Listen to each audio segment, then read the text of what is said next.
Ya, kami mengucapkan ucapan turut berbelasungkawa atas meninggalnya teman kami. Sedih. Ya, teman kami semoga diampuni dosa-dosanya dan dilancarkan perjalanannya di kehidupan berikutnya. Kebetulan almarhumah ya.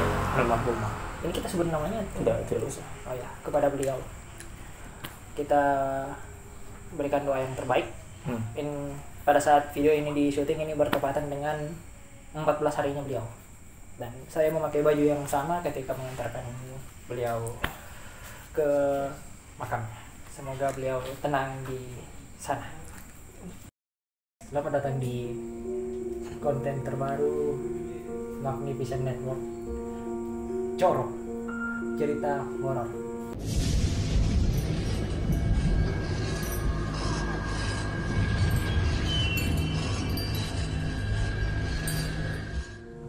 Kita akan bahas-bahas pengalaman yang kita rasakan ataupun pengalaman yang kita tahu dari orang.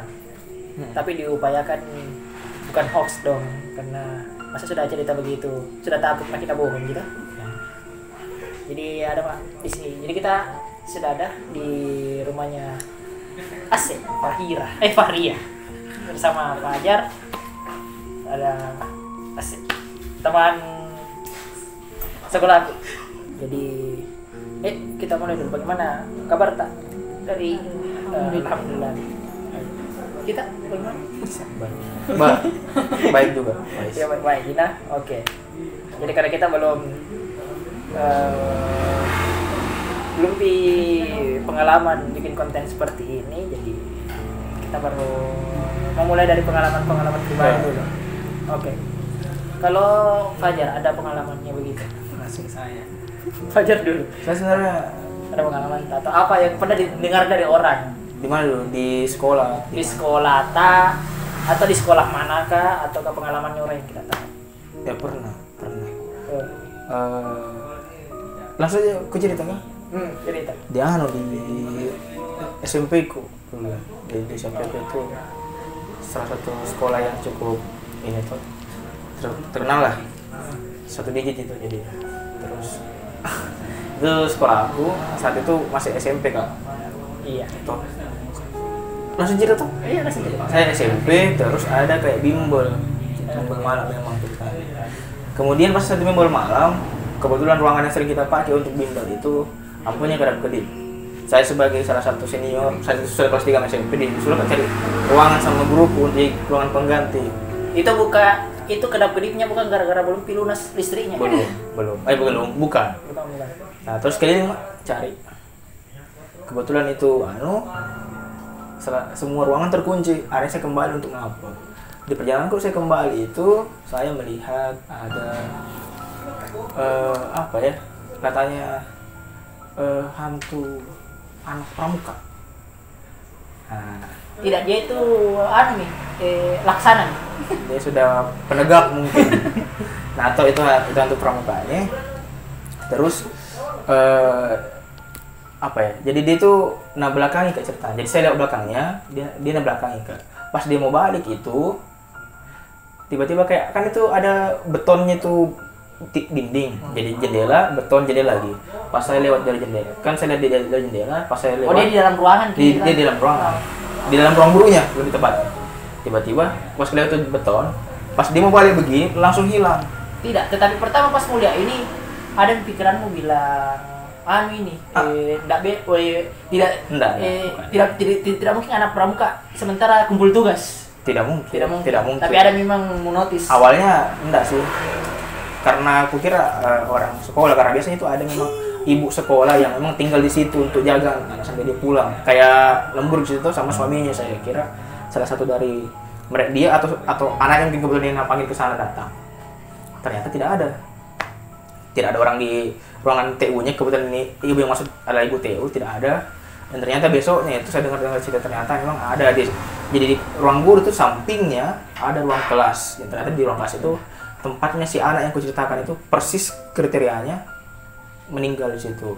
Baju pramuka, bagaimana perawakan badannya persis dengan apa yang kulihat saat itu. Itu sih dia bilang terus.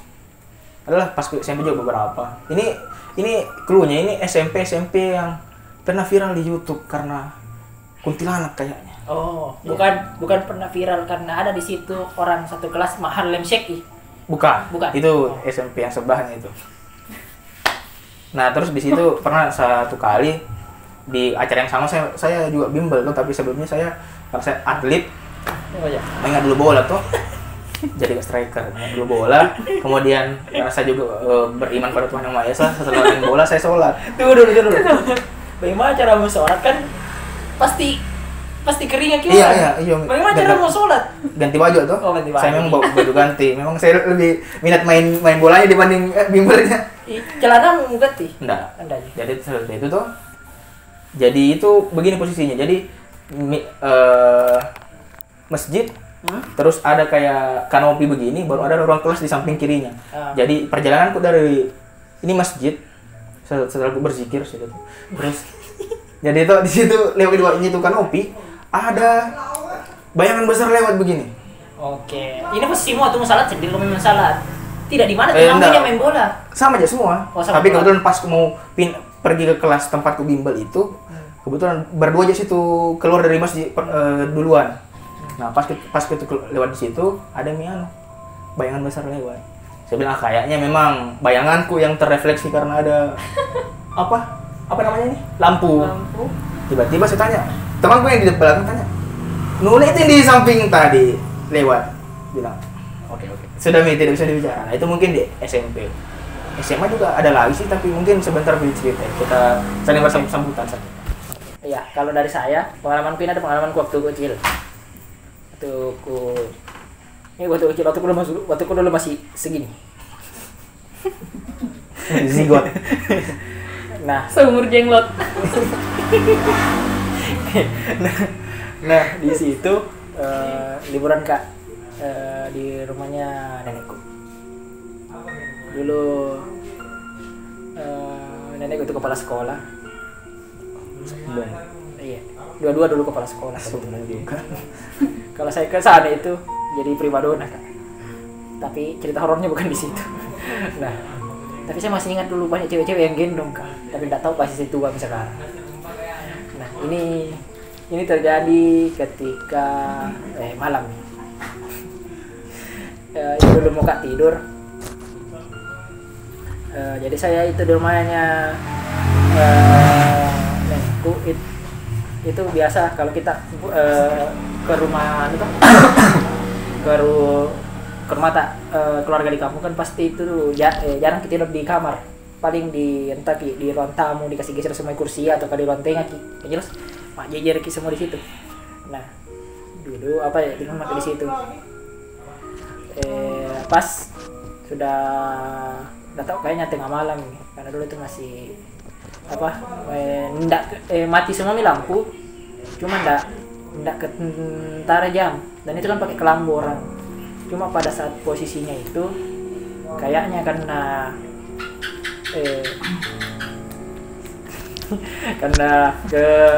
karena terlalu aktif pas tak tidur, jadi kayaknya bergeser keluar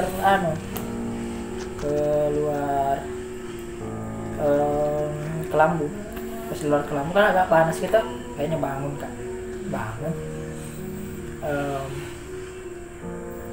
kurasa itu ribut sekali sama ramai sekali. Kenapa ini?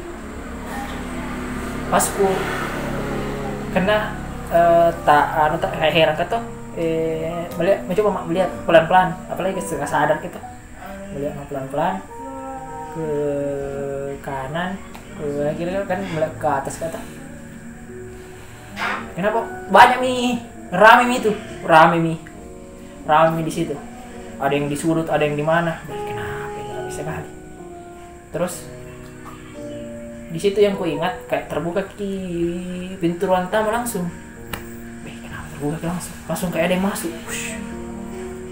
Keliling terbang di atas. Terbang putih. Terbang kali deh kali kak, keringat kak di situ, keringat kak. Nah pas di situ kayaknya ini yang rame-rame tidak notice pak kalau bangun kak. Ada yang notice kak bangun, nggak lihat kak, panik mah tuh, tidur lagi, tutup mataku tapi tidak bisa tidur kak. Nah datanya dan ada di depan muka, dia pegangi tanganku. Di situ betul-betul, kenapa urusanku diketemu yang dirinya. Nah sudah, tidak kurasa itu tidurku itu baru di subuh. Bunyi pipas, bunyi masjid langsung hilang semua. Gitu. Pengalamanku. Nah, yang ada juga ini di rumahnya temanku. Di rumahnya temanku. Kan kebetulan sepi rumahnya. Nah, artian pergi mamanya kerja, bapaknya pergi kerja. Dia bilang, "Pergi mau temani Kak di rumah." Yang paling mau main tuh bermain. Itu temanku. 3 bersaudara. 2 laki-laki, 1 perempuan. Nah, main mak di ruang tengah. Nah, jadi itu posisinya ruang tengahnya, ini kayak ruang tengah ini kayak sentral rumah, walaupun masih ada ruangan ke belakang. Itu sentral rumah karena di situ nih pintu ke kamar-kamar. Ada ruang tamu, kamarnya dia 3 sama adiknya, sama ruangan sama bapaknya. Nah, di situ mah 3. Pas aku main, kan balik kak, tapi kuliah di belakang, kayak ada cewek pakai baju merah di kamarnya dia. Nah cerita mak, main mak, kan diam mak, apa tuh tidak kuilang nih karena bilang adiknya tuh. Pas ku selesai, bilang di mana adikmu? Bilang tidak ada di rumah. Nah yang tadi kuliah itu siapa dong? Nah kan apa? Cerita sama mamanya, ada kuliah begini tante. Nah konfirmasi ke neneknya dan memang di situ beda di kamarnya memang yang jaga itu memang anak kecil perempuan. Kalau saya tahu begitu, saya sudah untung saya tidak ajak main di situ. Udah saling minta nomor WA. Waduh, tidak. Kebetulan di situ dulu masih belum pakai BBM.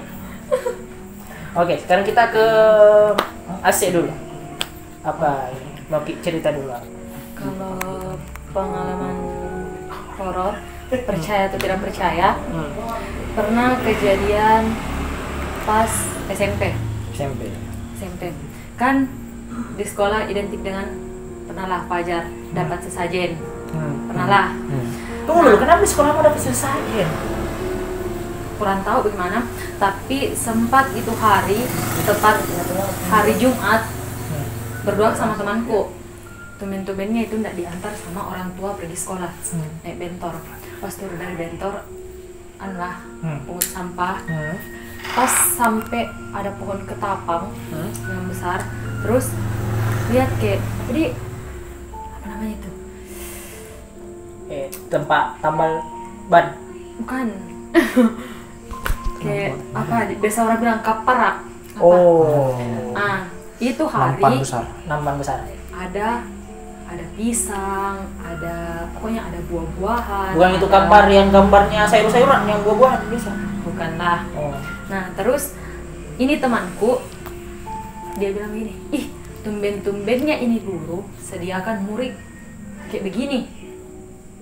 Bisa-bisanya toh, maksudnya kayak mungkin pisang satu sisi. Ya, terus ada kayak darah. Terus itu saya ingat sekali ada bulu ayam warna hitam 7 lembar. Oke. Sempat itu temanku pungut 7 lembar karena kalau 17 itu yang di Pancasila. Temanku pungut terus bilang sama dia, cukup nih sampahku 5 lembar. Dia bilang, tunggu kak. Saya bilang, oh ini di taman tempat ini sesajen kayak ini apa yang mulia ini nampankan di tempat orang pungut sampah. Ya di bawah pohon ketapang. Nah pas itu hari ada salah satu guru bilang, nggak usah mi ambil itu nak, yang lain mi saja. Kalau nggak cukup langsung mi masuk saja di di kelas. Pas sudah sholat mau masuk sholat duhur, ini temanku tiba-tiba bilang dia kan punya asma. Oke. Asma. Minta inhaler. Saya temani kak dulu ke UKS, nggak enak sekali perasaanku. Otomatis saya temani dulu karena sebagai teman toh, temani. Pas sampai di UKS, nggak ada percakapan, tidur nih. Jadi kutanya bilang kembali mak balik saya ke kelas, karena nggak mungkin mak di sini terus. Tapi bilang temanku, tidak bisa kak, karena kayak bagaimana di perasaanku kayak susah sekali begitu. Jadi saya bilang, oh mungkin karena pengaruh asma atau bagaimana. Tapi pas saya mau tinggalkan, saya bilang mau ke kantin. Kebetulan ada kantin guru di situ. Mau kau beli roti hijau di situ kemudian? Bukan, itu di SMA dah. Oh. Ini di SMP. Saya mau pergi beli air minum. Pas saya balik, tanya teman, ini warna hijau. Hah? Warna hijau. Itu dulu kudungnya atau apa? Matanya, bola matanya yang warna putih. Saya balik dong, aku tanya, dia bilang istighfar. Tapi adalah guru yang terkenal yang bisa lihat-lihat begitu, dan katanya pelihara-pelihara yang begituan lah. Oke. Katanya begitu. Suaminya atau pas dia bilang begini, ih ini anak sudah pegang apa? Ini anak sudah pegang apa? Tapi saya tidak pernah bilang toh, karena mungkin ya jadi bilang itu, ibu bilang ini pergi ke sekolah sama siapa? Kebetulan bu sama saya jawab, kebetulan bu sama saya. Terus dia habis pegang apa? Dia bilang, tadi sih bu ada dia pegang semacam bulu ayam warna hitam, dia ambil satu helai. Terus dia taruh di mana? Dia bilang, nah buang ki bu di tempat sampah. Nah ini guru geleng-geleng. Dia bilang, saya peringatkan untuk anak semua, anak sekolah sini, apapun hal-hal yang aneh-aneh jangan pernah ambil, pernah ambil dan jangan pernah menegur.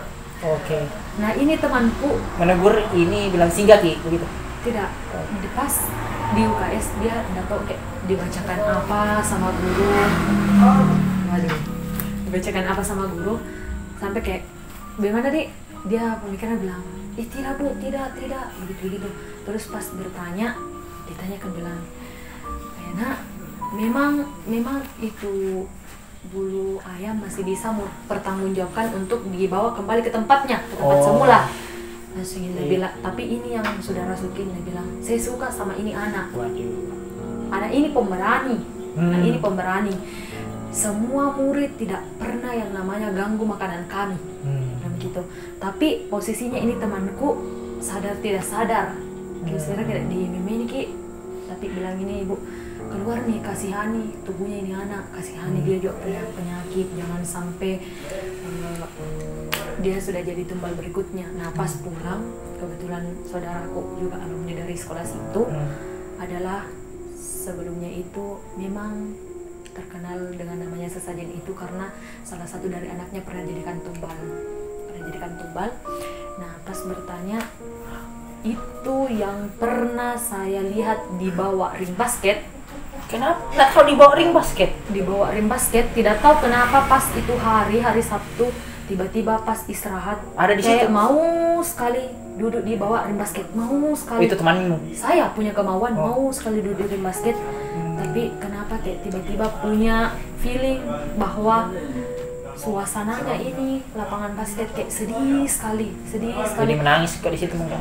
Tidak menangis sih, cuman kayak bertanya sama diriku sendiri. Kenapa ini? Tumen-tumennya saya begini tuh, tidak pernah juga seumur hidup saya tidak pernah yang namanya kayak melakukan hal-hal yang aneh-aneh. Nah sampai diceritakan sama saudara, kebetulan saudara ini berteman dengan anaknya beliau yang anak pertamanya.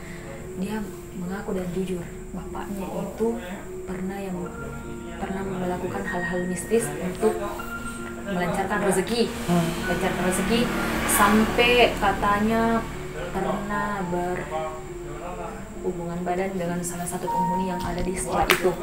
Nah persyaratannya itu dia harus selalu N/10, N/30 harus selalu membawakan bulu ayam hitam. Bulu ayam hitam. Nah pada saat itu dia kayak mengajak salah satu dari anaknya untuk ke sekolah itu. Nah pas di sekolah itu anaknya disuruh menunggu di lapangan basket, dan pas itu bapaknya kayak lihat duduk di depan ruang deka sama perempuan. Anaknya. Ya, lihat ki. Terus ini anak dia teriak, dia bilang, nama bapaknya? Iya, Pak, bikin apa di situ? Perasaan tidak ada mama iku, tapi kenapa ada kayak di situ? Bapaknya juga heran, siapa mau temani? Tidak, karena ternyata ini yang perempuan yang ditemani adalah orang yang pernah ditemani berhubungan badan di sekolah itu. Nah sampai akhirnya itu anak, bapaknya bilang, pegang ini lilin, jangan pernah bergerak. jangan pernah bergerak. Jadi makanya dia Oke, pegang kita lagi lilin, manekin challenge. dia pegang lilin, tiba-tiba itu lilin mati. Dan itu katanya Tidak malam, yang Ken, lihat malam, itu Ken. malam. Pas ini anak dia, saudaranya datang lihat itu adiknya sudah bercucuran darah. Itu tadi pegang lilin. Yang pegang lilin bercucuran darah. Terus bapaknya berteriak, saya puas, saya puas, saya puas 3 kali teriakan itu, dan saya puas, sampai akhirnya terungkap ternyata ini laki-laki selalu melakukan sesudihan, entah itu untuk kekayaan atau untuk lain-lain, sampai anaknya sendiri yang dijadikan tuh. Semenjak dari cerita itu, lama kelamaan saya juga mirip di situ kayak gimana sih, takut juga, tapi ya namanya harus 3 tahun mengabdi di sekolah, mau tidak mau harus beranikan diri. Dan pernah juga kejadian di salah satu kantin, yang kebetulan kantin itu kantin salah satu guru yang bisa melihat begitu. Ini katanya ada dia pelihara bocah-bocah, pelihara bocah-bocah, dan ini bocah, Ini SSB. ini Bocah kanker. ini bocah-bocah bisa tahu kalau ketika ada barang hilang, Oke. atau kayak main sama anak-anak. Karena kebetulan dia yang ngambil mungkin. Nah, sampai itu hari sempat Kak bolos pelajaran. Iya. Pelajaran ingat sekali, pelajaran PPKN, dan gurunya ternyata wow, sangar. Sampai Terbayang di kepikiran anak. Terbayang. sampai masuk ruang BK. Pas masuk di ruang BK, ada 3 orang Kak, perempuan semua masuk ruang BK. Salah satu dari guru basket bela Ki, bilang ini anak keluar Ki gara-gara begini Ji, ndak nyaman Ki dengan situasi kelas, apalagi kayak ada gangguan. Tapi ini posisinya saya tidak bisa lihat.